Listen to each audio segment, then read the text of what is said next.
Hello friends, welcome to Brinda cookings. Friends, பர்த்டேனா cake தான் எல்லாருக்கும் ஞாபகத்தில் வரும். அதுவும் கேக்கில் பார்த்தீங்கன்னா பிளாக் ஃபாரஸ்ட் கேக்குனா எல்லாருக்குமே ரொம்ப பிடிக்கும். அந்த பிளாக் ஃபாரஸ்ட் கேக்கை வெளியே எங்கேயுமே போய் வாங்காமல் நம்ம வீட்டிலேயே ரொம்ப சிம்பிளாகவும் ரொம்ப ஈஸியாகவும் எப்படி பண்ணலாம் அப்படின்றத இந்த வீடியோவில் பார்க்க போகிறோம்.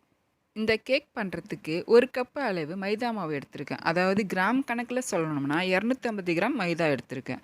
மைதா எடுத்த அதே கப்பாலேயே 1/4 கப்பு கொக்கோ பவுடர், இது கூடவே 1 டேபிள் ஸ்பூன் அளவு பேக்கிங் பவுடர், 1/4 ஸ்பூன் அளவு பேக்கிங் சோடா, இதை எல்லாத்தையும் ஒரு சல்லடையில் சேர்த்துட்டு கட்டிகள் எதுவும் இல்லாமல் நல்லா சலிச்சு எடுத்துக்கலாம். இது எல்லாத்தையும் சலிச்சு சேர்க்குறதால கேக்கு நல்லா சாஃப்டாக இருக்கும். இது எல்லாத்தையும் நல்லா கலந்து விட்டுட்டு இதை அப்படியே வச்சிடலாம்.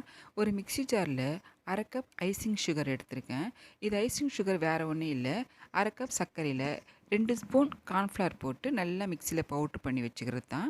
அதை மிக்சி ஜாரில் சேர்த்துட்டு 1/2 கப் அளவு சன்ஃப்ளவர் ஆயில், அதாவது வாசனை இல்லை ஆயில், அதில் சேர்த்துக்கிறேன். 1/2 கப் அளவு ஃப்ரெஷ்ஷான பட்டர் மில்க் எடுத்துக்கிறேன். அதாவது பாலில் 1 ஸ்பூன் எலுமிச்சை சாறு விட்டோம்னு வச்சுங்களேன், அது ஃப்ரெஷ்ஷான பட்டர் மில்க் கிடச்சிரும். அதையும் அந்த மிக்சி ஜார்லேயே நான் ஊற்றிக்கிறேன். இது கூடவே 1 ஸ்பூன் வெண்ணிலா எசன்ஸ் சேர்த்துக்கிறேன். ஃப்ளேவருக்காகவும் கலருக்காகவும் 1 ஸ்பூன் இன்ஸ்டன்ட் காஃபி தூள் சேர்த்துக்கிறேன். எல்லாத்தையும் சேர்த்துட்டு மிக்சியை விப்பிங் மோடில் வச்சு நல்லா அடித்து எடுத்துக்கலாம். இது மாதிரி க்ரீமியாக இருக்கணும். இதை ஒரு பவுலில் மாற்றிக்கலாம். இப்போ இதில் நம்ம ஏற்கனவே ரெடி பண்ணி வச்சுருக்கோம் இல்லைங்களா கேக் மிக்சிங் பவுடர், அதை கொஞ்சம் கொஞ்சமாக இதில் கொட்டி கலந்து விட்டுக்கலாம். ஒரே டைரெக்ஷனில் கலக்கணும். இது மாதிரி ஒரு ஸ்பேச்சுலாவோ ஒரு ஸ்பூனோ வச்சு ஒரே சைடாக கலக்கணும். நான் ரெடி பண்ணி வச்சுருந்த ட்ரை இன்க்ரீடியன்ஸை மொத்தமாக கொட்டி கலக்காமல் 3 பார்ட்டாக பிரித்து கொஞ்சம் கொஞ்சமாக கொட்டி கலந்துக்கிறேன். இது மாதிரி ஒரே டைரெக்ஷனில் இது மாதிரி கலக்கணும். இந்த கேக்கை பேக்கிங் பண்ணுறதுக்கு ஒரு கேக் டின் எடுத்திருக்கேன். இதில் ஒரு பட்டர் ஷீட்டை வச்சுட்டு அதில் எண்ணெய், 1 ஸ்பூன் எண்ணெய் இல்லைன்னா நெய் இதில் ஊற்றிட்டு நல்லா அந்த டின்னு ஃபுல்லாக நல்லா அப்ளை பண்ணிக்கலாம். அடுத்தது இதில் நம்ம ரெடி பண்ணி வச்சுருக்கோம் இல்லைங்களா கேக் மிக்சிங், அதை இதில் ஃபில் பண்ணிக்கலாம். பாருங்கள், இதுதான் கரெக்டான கன்சிஸ்டன்சி. இந்த கேக் மிக்சிங்கை கேக் டின்னில் ஃபுல்லாக ஃபில் பண்ணக்கூடாது, முக்கால் ஃபில் பண்ணணும். அப்போ தான் இந்த கேக்கு வெந்து வர்றதுக்கு கரெக்டாக இருக்கும். இப்போ இதில் ஒரு டூத் பிக்கோ இல்லைனா ஒரு கம்பியோ இது மாதிரி வச்சு பண்ணோம்னா வெந்து வரும்போது நல்லா ஈவனாக வெந்து வரும். அதுக்கப்புறம் இது மாதிரி தட்டி விட்டோம்னா அதில் இருக்கிற ஏர் பபிள்ஸில் ரிலீஸ் ஆகிடும்.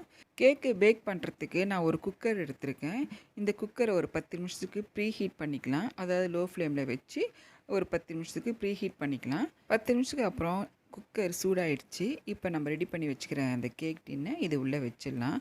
வச்சுட்டு மூடி போட்டு மூடிடலாம். இதில் கேஸ்கெட்டோ இல்லைனா வெயிட்டோ எதுவுமே நம்ம போடலை. ஒரு 30லேருந்து 40 நிமிஷம் வரைக்கும் வேகட்டும். கேக்கு ரெடி ஆகிறதுக்குள்ளே செரி சிரப் ரெடி பண்ணிக்கலாம். ஒரு கிண்ணத்தில் 1/2 கிளாஸ் தண்ணி ஊற்றிட்டு அதில் 3 ஸ்பூன் சர்க்கரை சேர்த்துக்கிறேன். அது கூடவே 10 செரியை நல்லா பொடியை கட் பண்ணி அதிலே போட்டுட்டு நல்லா சர்க்கரை கரையிற அளவுக்கு நம்ம கொதிக்க வச்சுக்கலாம். இதை கொதிக்க வைக்கும் போதோ நம்மளுக்கு பாகுப்பதம் வர வேண்டியதில்லை, ஜஸ்ட்டு சர்க்கரை நல்லா கரைஞ்சாலே போதும். இப்போ சர்க்கரை நல்லா கரைஞ்சி நல்லா கொதி வந்துடுச்சு. இப்போ இதை அப்படியே எடுத்து வச்சிடலாம். ஒரு 10 நிமிஷத்துக்கு நல்லா ஆறட்டும். ஆறினதும் ஃப்ரிட்ஜில் 1 மணி நேரத்துக்கு வச்சிடலாம். ஏன்னா இது ஜில்லுன்னு இருந்தால் தான் பிளாக் ஃபாரஸ்ட் கேக் ரெடி பண்ணுறதுக்கு ஈஸியாக இருக்கும். 35 நிமிஷம் கழித்து குக்கரை திறந்து பார்த்தோம்னா கேக்கு ரெடியாக இருக்குது. பாருங்கள் எவ்வளோ நல்லா ஃப்ளஃபியாக சூப்பராக இருக்குது பாருங்கள். கேக்கு வெந்திருக்கான்னு ஒரு கத்தி வச்சு குத்தி பார்க்குறேன் பாருங்கள், ஒட்டவே இல்லை. நான் எல்லா இடத்துலையுமே குத்தி பார்க்குறேன், நல்லா வெந்திருக்கு. இப்போ இதை அப்படியே எடுத்து வெளில வச்சிடலாம். இது நல்லா ஆறட்டும். நல்லா ஆறின பிறகு நம்ம இதை டீமோல்டு பண்ணிக்கலாம். இப்போ கேக்கு நல்லா ஆறிடுது. இதில் ஒரு நைஃபு வச்சு நான் அந்த ஓரங்கள்லாம் எடுத்து விட்டுறேன். இது மாதிரி எடுத்து விட்டோம்னா கேக்கு வெளியில் எடுக்கிறதுக்கு ஈஸியாக இருக்கும். ஓரங்கள்லாம் நல்லா எடுத்து விட்டுட்டு இந்த கேக் டின்னை அப்படியே திருப்பி போட்டுக்கலாம். இப்போ கேக் டின்னை திருப்பி போட்டுட்டு மேலே இது மாதிரி தட்டி விட்டோம்னா கேக்கு ஈஸியாக வெளில வந்துடும். இப்போ கேக்கு மேலே இருக்கிற அந்த பட்டர் ஷீட்டை நம்ம எடுத்துடலாம். பாருங்கள், கேக் டின்னில் எதுவும் ஒட்டாமல் சூப்பராக கேக் வந்திருக்கு பாருங்கள். இப்போ கேக் மேலே இருக்கிற அந்த பட்டர் ஷீட்டை எடுத்துடலாம்.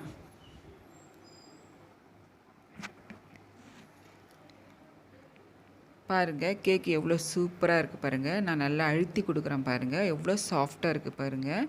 நல்லா ஃப்ளஃபியாக செம்ம சாஃப்டாக இருக்குது. இப்போ இது மேல் பாகம் வந்து வெடிப்பு வந்திருக்கு இல்லைங்களா, அந்த வெடிச்ச பாகத்தை நம்ம கட் பண்ணி எடுத்துடலாம். கேக்கு ஈவனாக இருந்தால் தான் நம்ம அந்த க்ரீம் வச்சு நம்ம டெக்கரேஷன் பண்ணுறதுக்குலாம் ரொம்ப நல்லாயிருக்கும். இப்போ இந்த கேக்கை நான் 3 லேயராக கட் பண்ணிக்கிறேன். கட் பண்ணுறதுக்கே நல்லா சாஃப்டாக இருக்குது. நான் ஃபஸ்ட்டு லேயர் கட் பண்ணிட்டேன். இது மாதிரி இன்னொரு லேயர் கட் பண்ணிக்கிறேன். இப்போ 3 லேயரை கட் பண்ணி எடுத்தாச்சு. அடுத்தது இதுக்கு உண்டான க்ரீம் ரெடி பண்ணிக்கலாம். நான் விப்பிங் க்ரீம் தான் எடுத்திருக்கேன். நான் 1 கப் விப்பிங் க்ரீம் எடுத்திருக்கேன். அதை ஒரு பவுலில் கொட்டிட்டு ஒரு 30 செகண்ட் பீட்டரை வச்சு நான் பீட் பண்ணிக்கிறேன். நான் லாஸ்ட் டைம் ஒரு கேக் வீடியோ போட்டிருந்தேன். அதில் வந்து நான் பட்டர் வச்சு க்ரீம் பண்ணேன். ஆனால் நல்லா இருந்துச்சு. ஆனால் அது சீக்கிரமாக மெல்ட் ஆகி வழிய ஆரம்பிச்சிருச்சு. இந்த விப்பிங் க்ரீம் எல்லா எசென்ஷியல் ஷாப்லேயும் கிடைக்கும். இப்போ இந்த விப்பிங் க்ரீமை ஒரு 30 செகண்ட் நல்லா பீட் பண்ணிவிட்டு அது கூட ஐசிங் சுகரை ஒரு 3 ஸ்பூன் போட்டுக்கிறேன். ஐசிங் சுகரை சேர்த்துட்டு 1 நிமிஷத்துக்கு நல்லா பீட் பண்ணிக்கிறேன். நான் எலக்ட்ரிக் பீட்டர் வச்சு தான் நான் பீட் பண்ணுறேன். விஸ்கர்லேயும் பீட் பண்ணிக்கலாம். ஆனால் விஸ்கில் நம்ம பீட் பண்ணோம்னா ரொம்ப லேட்டாக ஆகும். 1 நிமிஷம் நல்லா பீட் பண்ணதும் இந்த க்ரீம் பாருங்கள் எவ்வளோ ஸ்மூத் அண்ட் சாஃப்டாக இருக்குது பாருங்கள். நான் 1 கப்பு விப்பிங் க்ரீம் சேர்த்தேன். ஆனால் இப்போ 3 கப்பு க்ரீம் கிடச்சிருக்கு. இந்த க்ரீம் பார்த்திங்கன்னா ஸ்டிஃப் பீக் கன்சிஸ்டன்சியில் இருக்கணும். இதுதான் கரெக்டான கன்சிஸ்டன்சி. இந்த க்ரீமில் ஃப்ளேவருக்காக 1 ஸ்பூன் வெண்ணிலா எசன்ஸ் சேர்த்துக்கிறேன். வெண்ணிலா எசன்ஸ் சேர்த்துட்டு நல்லா க்ரீம் ஃபுல்லாக மிக்ஸ் ஆகிறதுக்கு ஒரு 10 செகண்ட் பீட் பண்ணிக்கிறேன். க்ரீமை பீட்டர்லேருந்து எடுத்து காமிக்கிறேன் பாருங்கள். ஸ்டிஃப் பீக் கண்டிஷனில் இருக்குது பாருங்கள். இது மாதிரி தான் இருக்கணும். இது மாதிரி இருந்துச்சுன்னா கேக்கில் அப்ளை பண்ணுறதுக்கு ரொம்ப ஈஸியாக இருக்கும். இப்போ நான் ஸ்பேச்சுலாலையும் எடுத்து காமிக்கிறேன். க்ரீம் கீழே விழவே இல்லை பாருங்கள். நான் 2-3 தடவை இந்த மாதிரி ஷேக் பண்ணால் தான் கீழே விழுது. இதுதான் கரெக்டான கன்சிஸ்டன்சி. நம்ம கேக் ரெடி பண்ணிக்கலாம். இந்த கேக் ரெடி பண்ணுறதுக்கு நான் கேக் போர்டு ஒன்று வச்சுட்டு அது மேலே கொஞ்சமாக க்ரீம் அப்ளை பண்ணிக்கிறேன். அது மேலே நம்ம கட் பண்ணி வச்சுக்கிற கேக் லேயரை ஒரு பீஸ் வச்சிடலாம்.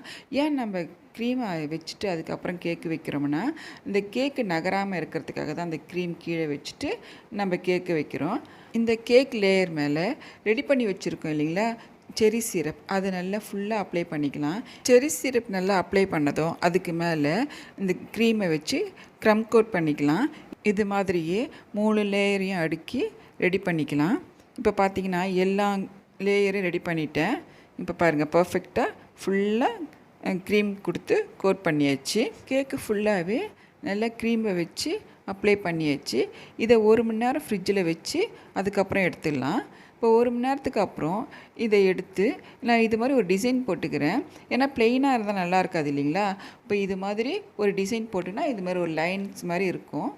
பார்க்குறதுக்கும் அழகாக இருக்கும். கேக்கோட பாட்டமில் ஒரு டிசைன் போட்டுக்கலாம். அதுக்காக நான் பைப்பிங் பேக்கில் நான் க்ரீமை ஃபில் பண்ணிவிட்டு இது மாதிரி டாட்டாக இது மாதிரி வச்சுக்கிறேன். பார்க்குறதுக்கும் ரொம்ப அழகாக இருக்கும். கடையில் வாங்கின மாதிரியே இருக்கும்.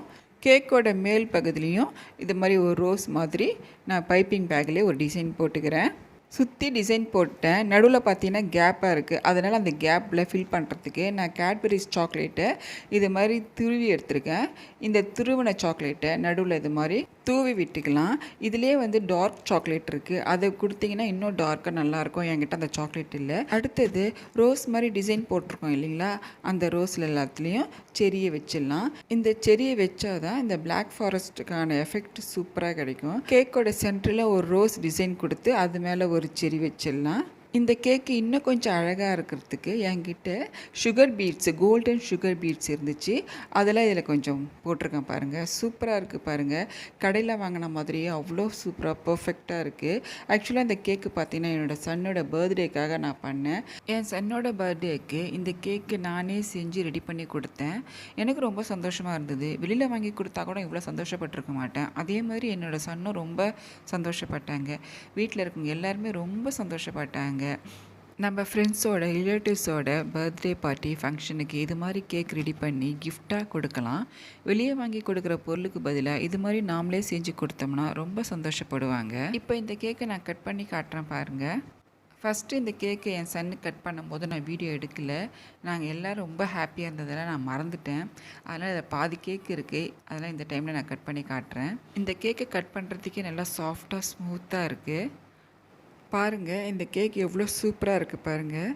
நான் லேயராக எவ்வளோ சூப்பராக இருக்குது. பார்க்குறதுக்கே அவ்வளோ நல்லா இருக்குது. இப்போ இந்த கேக்கை சாப்பிட்டு பார்க்கலாம். அப்படியே சாஃப்டாக இருக்குது. சாப்பிட்றதுக்கே அவ்வளோ ஸ்மூத்தாக நல்லா சாஃப்டாக இருக்குது. வாயில் வச்சதும் அப்படியே வழுக்கிட்டு உள்ளே போன மாதிரி இருக்குது. சூப்பராக இருக்குதுங்க கேக்கு. கடையில் வாங்கியிருந்தா கூட இந்த அளவுக்கு இருக்குமான்னு தெரில. நிஜமாகவே ரொம்ப நல்லாயிருக்கு. நீங்கள் பார்க்கும்போதே உங்களுக்கே தெரியும் எவ்வளோ பர்ஃபெக்டாக எவ்வளோ சூப்பராக இருக்குது பாருங்கள். ஓவன் இல்லாமல் சூப்பரான ரொம்ப சிம்பிளான ஈஸியான பிளாக் ஃபாரஸ்ட் கேக்கு நம்ம வீட்டிலேயே செய்யலாம். இந்த கேக் வீடியோ எப்படி இருந்துச்சுன்னு கமெண்ட்ஸில் சொல்லுங்கள். இந்த வீடியோ உங்களுக்கு பிடிச்சிருந்தனா ஒரு லைக் கொடுங்க. மறக்காமல் பிருந்தா குக்கிங் சேனலை சப்ஸ்கிரைப் பண்ணிக்கோங்க. அப்படியே பக்கத்தில் இருக்கிற பெல் ஐக்கானை கிளிக் பண்ணிக்கோங்க. தேங்க்யூ.